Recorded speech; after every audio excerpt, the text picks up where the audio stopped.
Today a PIL was filed by two citizens of this state, Dr. Bijoy Debbarma, who you all must be knowing as a very well-known ophthalmologist, and another gentleman, Mr. John Debbarma, is an activist. So the issue that we have raised is basically illegal immigration in Tripura is no more a issue that is only limited to Tripura. ये पूरा देश में फैल चुका है. यहाँ से लोग घुस के पूरा देश में प्रॉब्लम क्रिएट कर रहा है. तो आज ये इशू को लेके ये PIL फाइल हुआ था, जिसमें अभी गवर्नमेंट ऑफ इंडिया ने एक 2025 मई 2025 में एक डायरेक्शन इशू किया टू ऑल द स्टेट्स कि आगे से कैसे कैसे स्टेप्स लेना है फॉर इम्प्लीमेंटेशन कि जो हमारा रोहिंग्याज है या इलीगल बांग्लादेशीज़ है, वो जब इंडिया में घुसता है और उसको पकड़ा जाता है, पकड़ने के बाद उसका क्या क्या स्टेप्स लेना है, कैसे डिपोर्टेशन करना है. और government of India ministry of home ने ये स्ट्रिक्ट डायरेक्शन दिया है सब स्टेट्स को.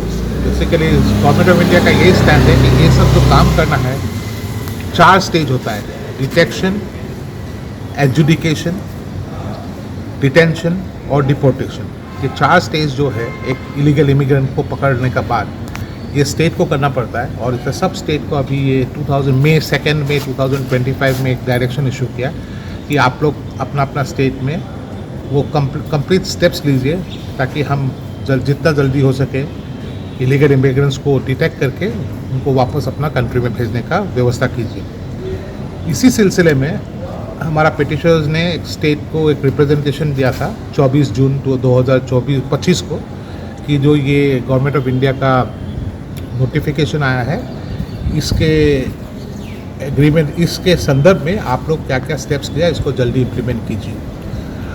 और 24 को रिप्रेजेंटेशन देने के बाद 5 तारीख को हमने ये पिटिशन फाइल किया था. बेसिक डायरेक्शन हम यही चाहते थे कि कोर्ट स्टेट को एक डायरेक्शन दे कि जो ये 4 स्टेजेस हमने कहा था, detection, adjudication, detention and deportation, ये 4 करने के लिए आपको एक इंफ्रास्ट्रक्चर चाहिए, जो इंफ्रास्ट्रक्चर अभी आसाम में अवेलेबल है लेकिन त्रिपुरा में नहीं है. जैसे एडजुडिकेशन, अगर एक आदमी को पकड़ता है कि वो इलीगल इमिग्रेंट है, वो तो बोलेगा नहीं हम नहीं हैं, तो कोई कोर्ट तो होना पड़ेगा जिस कोर्ट में ये इशू डिसाइड होगा. उस कोर्ट को कहता है फॉरेनर्स ट्राइब्यूनल, जो अभी इस देश में इंडिया में सिर्फ आसाम में है. तो ये फॉरेनर्स ट्राइब्यूनल त्रिपुरा में एक भी नहीं है, तो फॉरेनर्स ट्राइब्यूनल सेटअप करना है. सेकेंडली, जब एक कोर्ट एक आदमी को बोलता है कि हाँ ये इलीगल इमिग्रेंट है, उसको डिक्लेरेशन देता है, ऑर्डर पास होता है, उसके बाद वो आदमी को कहाँ रखेगा?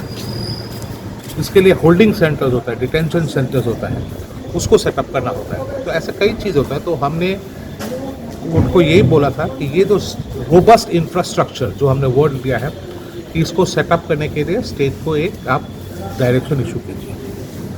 कोर्ट ने आज हमारा बात पूरा सुन के, लेकिन कोर्ट ने एक ही चीज़ टिप्पणी की, हमारा रिट पिटिशन आज डिस्पोज ऑफ कर दिया कोर्ट ने, लेकिन एक चीज़ कहा है कि आप लोग और थोड़ा टाइम रुकना चाहिए था.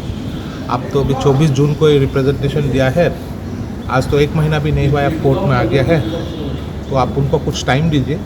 और आप टाइम दे के देखिए कि 1-2 महीना में अगर वो लोग आप लोग को जवाब नहीं देता है या कुछ नहीं करता है, तब अब आएगा तो बेटर होगा. तो फाइनली कोर्ट का ऑर्डर यही है. हमारा रिप्रेजेंटेशन, हमारा रिट वो लोगों ने PIL डिस्पोज ऑफ कर दिया है. और स्टेट को भी AG साहब भी था. और I must tell to the fairness of the advocate general, उन्होंने भी यही कहा कि ये जो इशू है ये बहुत इंपॉर्टेंट है. ये कोई एडवर्सरियल लिटिगेशन नहीं है, क्योंकि इलीगल इमिग्रेंट स्टेट को जितना इफेक्ट करता है सिटीजन्स को भी करता है. और हम लोग ने भी बोल दिया कि ये कोई एडवर्सरियल लिटिगेशन नहीं है, एक पब्लिक कॉज है. कोर्ट ने भी माना कि जो इशूज़ है बहुत इंपॉर्टेंट है, पब्लिक इंपॉर्टेंट का इशूज़ है, लेकिन उन्होंने यही कहा कि आप कुछ दिन और रुक लीजिए, लेट अस सी स्टेट क्या करता है. तो इसीलिए उस लाइन पे आज हमारा PIL को डिस्पोज ऑफ किया है. तो अभी हम 3-4 महीने देखते हैं हमारा जो रिप्रेजेंटेशन हमने फाइल किया है स्टेट को, स्टेट क्या उसमें क्या एक्शन लेता है. अगर स्टेट एक्शन लेता है तो ठीक है, हम लोग विल बी सेटिस्फाइड. अगर स्टेट नहीं लेता है, उसमें state refuses to take any action, then court has given us the liberty कि आप दोबारा हाई कोर्ट ला सकता है.